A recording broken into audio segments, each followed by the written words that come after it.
नमस्कार साथियों, मैं रामगोपालपुरी सोम था एक ज्वलंत मुद्दा लेकर के आपके सामने पेश हो रहा हूँ। कल जयपुर में अजमेर एलिवेटेड रोड पर एक बहुत ही दिल दहलाने वाली एक हौलनाक घटना हुई। घटनाक्रम ये था कि पाली से एक विद्यार्थी जिनका नाम मादाराम बताया गया है, वो पुलिस कांस्टेबल की भर्ती की परीक्षा देने के लिए वहाँ आए थे और सुबह सुबह सेंटर की तरफ जा रहे थे। अचानक से एक तेज रफ्तार ऑडी गाड़ी, जो कि 100 से ऊपर 100 से ऊपर जिसकी रफ्तार थी, वो आती है और उनको मौके पर कुचल देती है और 50 फुट तक उनको घसीटती हुई वो गाड़ी ले जाती है और फिर वो ऐसे उछाल देती है कि 70 फीट ऊंचे एक घर पे वो गिरते हैं। उनका पूरा शरीर क्षत विक्षत हो जाता है और ऑन स्पॉट उनकी डेथ हो जाती है। साथियों, अखबारों के लिए, टीवी के लिए, प्रिंट मीडिया के लिए या इलेक्ट्रॉनिक मीडिया के लिए ये खबर हो सकती है, लेकिन एक आम इंसान के सपनों के मर जाने की ये ज्वलंत दास्तान है दोस्तों। उनके लिए उनके माँ बाप ने कितने सपने संजोए होंगे। उस बच्चे के लिए जिनका नाम मादाराम बताया जा रहा है, वो पढ़ने में बहुत तेज तर्रार थे, बहुत ही प्रतिभाशाली, होनहार और ब्रिलियंट प्रतिभा के वो धनी थे। उनके भाइयों ने उसके लिए खेत बेच तक दिन रात मजदूरी करके और अपनी ज़मीन तक बेचकर ये सपने पाले थे कि ये लड़का हमारा आगे बढ़ेगा, क्योंकि ये पढ़ने में बहुत ही प्रतिभाशाली है और ये निस्संदेह किसी बहुत अच्छी सरकारी पोस्ट पे जाएगा, ऊंचे पद पे आसीन होकर के समाज का, घर का, परिवार का और पूरे राज्य, राष्ट्र, देश का नाम रोशन करेगा, मानवता की सेवा करेगा।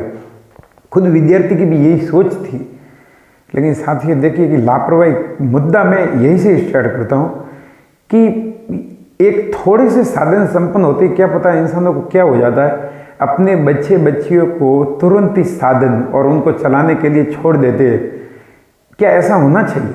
जिनको ढंग से भी ड्राइविंग भी नहीं आती है, लाते ही कोई भी जैसे गाड़ी घर में आई और उनको कहते हैं, और लोगों में झूठी शान बघारने के लिए उन गाड़ियों को कहते हैं कि बेटा तू वहाँ जा और वो चीज़ लेकर के आ, और बेटा भी फिर अब कम उम्र में नादान, एक तो उम्र होती है और फिर स्पीड का शौक और बड़ी महंगी गाड़ियाँ।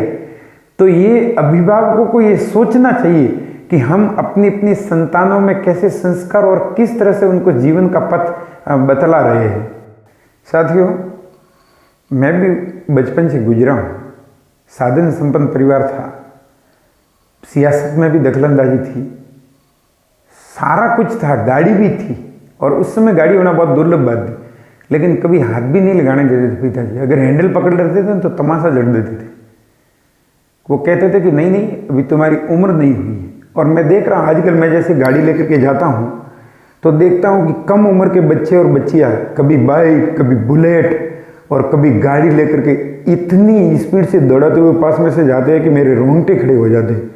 क्या उनको ये मालूम नहीं कि उनके घर में इंतजार कर रहे हैं उनका? और प्रतिदिन साथियों डॉक्टर ये कहते हैं कि कोई कैंसर, कोई HIV, कोई बीमारी किसी मानवता, किसी इंसान को इतना नहीं मारती है जितना दिन में ये मोटरसाइकिल, ये बुलेट, ये दुर्घटनाएं जो होती है, वो जितना डेथ, जितना मृत्यु देती है, इतना कोई बीमारी भी नहीं मारती जितना ये दुर्घटनाएं मारती है। और मैंने देखा है कई बार बाइक वाले, कई बार गाड़ी वाले, ट्रेन अगर आ रही है तो इतनी मतलब नीचे से निकलने की कोशिश करते हैं और रॉन्ग साइड से, अगर गाड़ी इधर से जा रही है, मान लो जरा सा भी कट मार दें तो बाइक वाला गिर जाए, मर जाए। लेकिन नहीं, अपनी जिद पे, अपनी सोच पे, और क्या पता क्या हो गया है। और ये तो छोड़ो, इतना मतलब बचकाना है, इतनी स्पीड रखते हैं जिसकी कोई सीमा नहीं है। आपने देखा होगा कि रोड रेस, रोडों पे कितना कंपटीशन होता है। और बच्चे तो बच्चे, कभी कभी कुछ उम्रदराज लोग हैं जिनमें भी क्या पता क्या, गाड़ी अगर पास से गई तो फिर वो भी अपनी स्पीड बढ़ा लेते हैं और उससे वापस आगे जाने की कोशिश करते हैं। इससे कितना नुकसान होता है। एक जरा सा साथियों, एक गलत मोड़ आपके जीवन के पथ को पूरी तरह से तहस नहस कर सकता है। और जो इंसान सोचता नहीं है, आपके आज के फैसले जिंदगी भर के लिए आपका सबब बन सकते हैं। सोचिए साथियों, आपकी ज़िंदगी पर मात्र एकमात्र आपका हक नहीं है। आपके बच्चे, आपकी बीवी, आपकी मम्मी, आपके पापा, पूरा आपका घर, यहाँ तक कि अगर आपका व्यवहार अच्छा है तो आपका मोहल्ला, आपका गांव आपका इंतज़ार करता है। तो अगर साथियों आप अपने जीवन को महत्वपूर्ण समझते हैं तो जिस तरह से ये पाली के माडाराम जी की असामयिक डेथ हुई है, तो उन युवतियों को क्या इतनी तीव्र रफ्तार से चलाने की क्या ज़रूरत थी, गाड़ी चलाने की क्या ज़रूरत थी? लेकिन नहीं, एक्सीलेटर कभी थोड़ी मना करता है, लेकिन अपने स्वविवेक, एक शब्द है कि विवेक होना चाहिए इंसान में। इंसान वही है जो विवेकाधीन है, मन के अधीन नहीं।